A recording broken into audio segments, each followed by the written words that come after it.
Is this the world's smallest laser engraver? And should you even buy it? Well, today we're going to take a look at the ACMER S1 laser engraver. The company claims that this is the world's smallest laser engraver, and its small footprint is only going to set you back $119. But is it good? And should you get it? Well, we're going to find out right after this. Welcome to the show that sets your mind free. Tech and gadgets, 3D surprise. Spin on! Captain Creativity. Always inside to have your with David's guiding light, invention spark and take their flight. Hey everyone, welcome back to another episode of Captain Creativity. I am your host, David Merrill. Today we're going to unbox the ACMER S1 portable laser engraver. The company claims that this is the smallest portable laser engraver on the market. And I think one of the most impressive things right off the bat that I wanted to tell you is that it goes for about $119 straight off their website. So that's pretty crazy. That's a crazy price. I can't even believe that we're at a point where we could buy laser engravers for about $100. That's nuts. So anyway, so the box came like this, nothing fancy, but that's fine. Let's get started. So what we have over here is obviously an instruction manual. We do get some sample pieces here. I see a metal card as well as very thin layer of what looks to either be cardboard or wood. Cool. Look at that. Oh my God, look how cute this thing is. It's so tiny. So here we have a 2.5 watt laser. You could also go to a 3.5 watt laser, and that's just gonna allow you to cut thicker wood or thicker plastic. There's the laser module. Here's the main unit. Wow, look how cute and little that is. It's so tiny. It's about 10 inches by 11 inches. I think overall that is pretty impressive. Yeah, and about 6.5 inches in terms of height. So the work area is about 130 millimeter by 130 millimeter, which basically comes out to about 5 by 5 inches. So you're not going to be using this machine to engrave very large items, that's for sure. So we have a tool pack, just a couple of wrenches and Allen keys, as well as I think this is the positioning block as to like where to adjust the height of your laser engraver. So we're gonna keep that and put that to the side. They also send you, which is really nice, a pair of safety goggles. So we'll put that to the side. We have a cloth here, I guess, to clean the laser. And all right, let's see what else we got. Oh, we have a nice little piece of plywood, I believe, which is nice. That's good. And then you got your power adapter over here and your USB cable. So not much, and I guess that's all you really need to get started. So let's take a look and see how the instructions are. Okay, so first and foremost, exactly like as I mentioned over here, you're going to definitely be using this material here to offset your laser engraver. So if you have your working material like so, right, then basically you're going to use this piece over here, and then that laser engraver will get adjusted to that height, and then you lock it into place. The manual doesn't really go into, a lot of the manual is software instructions on LaserGRBL, as well as LightBurn, but not really much here. They do give you some great comparisons, which you can see over here, as to what material you should go and then what the settings should be when you're putting these into LightBurn or whatever program you decide to use of the different programs they support. I guess we're just gonna have to figure out the hardware installation, but look, there's not that much to really install here, right? So let's take a look. Clearly the module is gonna go right over there. All right, so what we're gonna do, we'll take this off for now, and we're gonna slide our laser unit right onto there. Oh, okay, and let's see. Okay, so, there's the adjusting pin. So if you take a look over here, there's an adjusting pin over here, and this is where you're going to be able to adjust the height of your laser, okay? And so you're going to just unscrew that out. Now we'll go ahead and take the plastic off of this magnetic shield. So this semicircle cutout piece is going to go in the back, and we'll place that right underneath, like so, okay? And now at this point, you just have to connect your laser, which can be done right over here. And you can see over here, there's a connection point. So you just connect it right over there, just like that. And then you can just kind of, kind that up just a little bit, just so it doesn't fly off on you.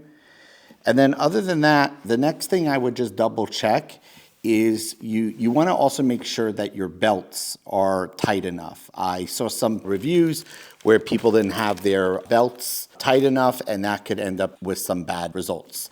So I usually just like to kind of test how tight these belts are. And for the most part, I think I'm pretty happy with the results. But again, I guess we'll see when we actually start using this. But wow, I mean, that was like basically no setup. So you just essentially take it out, you have one thing to plug in, you slide in your laser engraver, and that's essentially it. Okay, one other thing you have to do when you unbox this is that there is a piece of tape up here, and it's actually blocking the homing switch, and you must take this off. If you don't take this off, you're gonna have problems when you're homing this in LaserGRBL. So you got to make sure that you remove any tape that's blocking the homing switches over here. So let's get started with connecting this to LightBurn or LaserGRBL. And basically we're gonna use a USB cable that came included.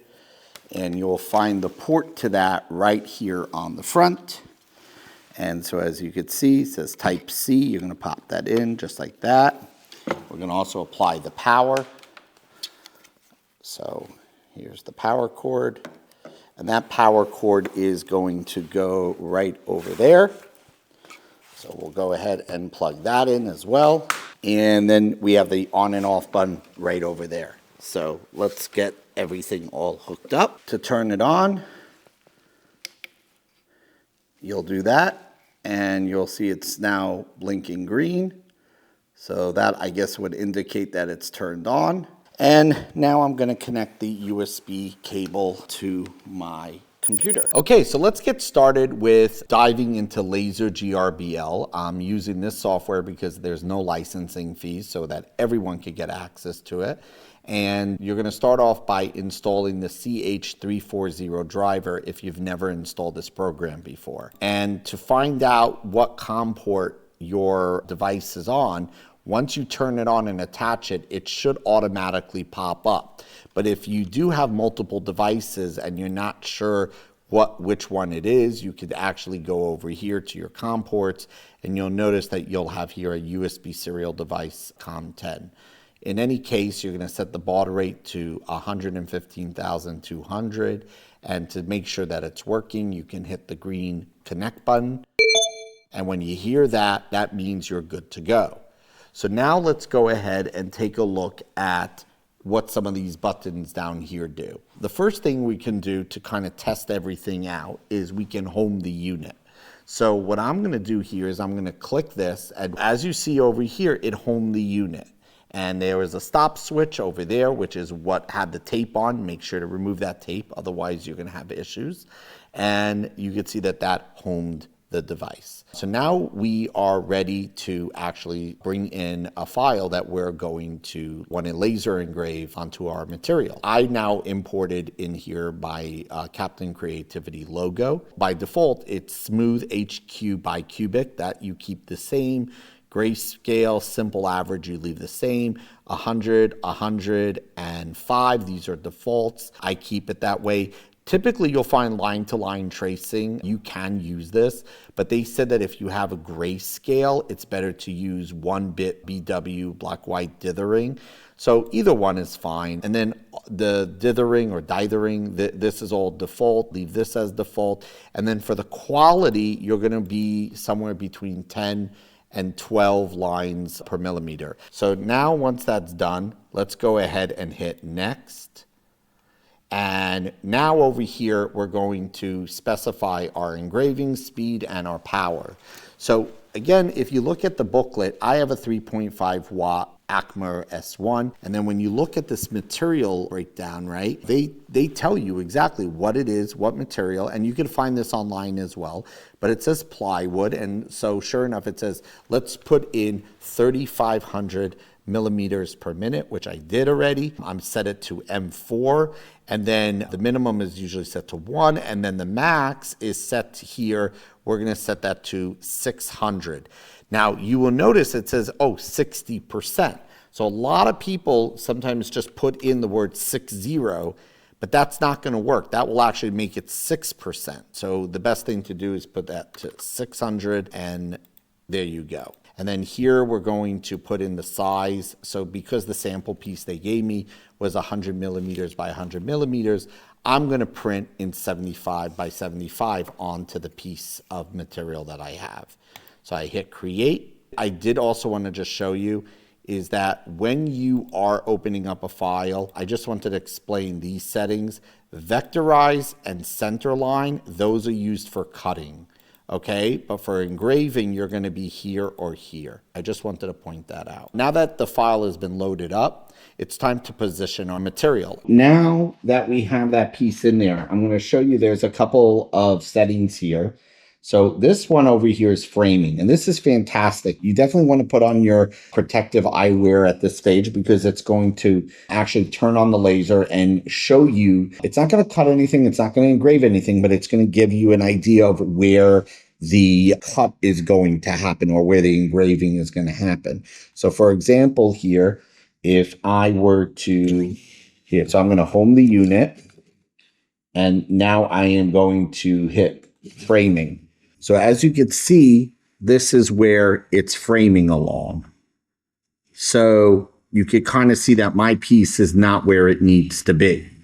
And so I definitely need to be moving it further in. But another thing you could do is, other than the framing piece, this is, I find much more useful, is move this to the center of the frame. And so what that's going to do is that's going to move it dead to the center of where the logo is. And so this is great for you to now be able to see exactly where to position it. Now, sometimes if you want to go ahead and mark your material of where something is or where the center is, for example, here's the center. If you want to mark it, you can actually turn on the laser just for a few seconds and it will actually make like a little dot on it. Don't leave it on because it will just keep burning into it. Sometimes it doesn't make that much of a mark. It depends on the material that you have on there. But essentially, here we are in the center, and I'm pretty happy with it just like that. I think I'm pretty good with it. And there's where you could actually measure from here to here, measure there to there. There's a lot of different means on how to center it. So I'm pretty happy over here. I'm going to go just kind of line it up one more time just to see what it looks like. So I'm going to hit the framing again. And I'm going to see if that's where I want my logo engraved. And yeah, I'm pretty happy with that. Now that we're all set to go, I'm going to go ahead and run the program. And it says engraving is going to start. Please wear your safety goggles. Okay, so there we go. And let's see what happens.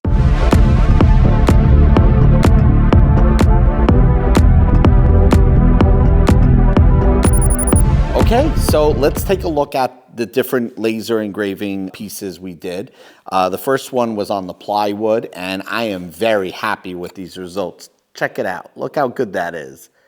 That is really good. I'm very impressed. And then on the aluminum card, I'm equally impressed. It's also very, very good. So I'm actually pretty impressed with both of these results. I'm surprised that it actually worked and that it came out. I mean, because you look at the price tag and you say, hey, at $119, is this going to really work? And you know what? The answer is yes, it does work.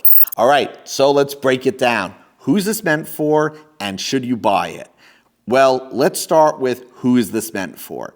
If you are new to laser engraving, this is great. $119 is a great way to get into this. It's portable, it's simple, but understand that it's limited to small projects, right? Because it's only a build size of 130 by 130 millimeters. So as long as you're okay with doing things like coasters and iPhone cases and jewelry and other objects like that, you're totally fine. This is great. It does work really well right out of the box. Again, it was just connecting a cable and tightening a bolt, and then you just connect it to LaserGRBL, follow those instructions, and you're good to go. Like I said, if you're a beginner, great. If you're more of an advanced user, can I see you taking something like this on the go as a backup solution or something that you do when you're traveling and you have a need for portable engraving? Sure, absolutely. In an educational setting or even in your home or really anywhere, I just want to remind everybody, safety, safety, safety. So yes, you're going to need glasses, and for everyone else who's around you, you're going to need glasses. So with that being said, I would highly recommend getting an enclosure for this laser engraver because you're going to need it for protection. You're also going to want it for ventilation. When I was cutting this logo here, there was smoke coming up. Not dangerous smoke, but the smoke that you would normally get when you are engraving on wood. The thing is, though, where's that going to go? So the best thing to do is to exhaust it out of a window. And so ACMER actually sells an enclosure that doubles not only for safety by putting on that same protective film so that you can look through it even without glasses, but additionally, you also have a nice fan built into it and it vents out through a tube, which you then stick outside of your window.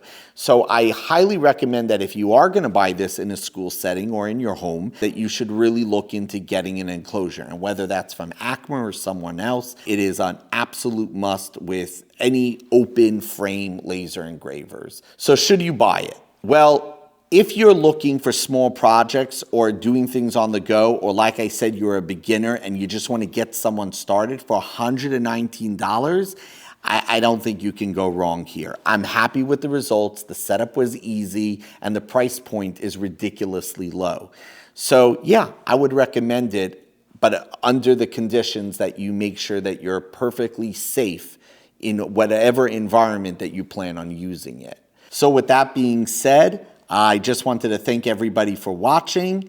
And don't forget to like and subscribe. And we also have memberships, so feel free to join for exclusive content. And happy printing, or in this case, engraving.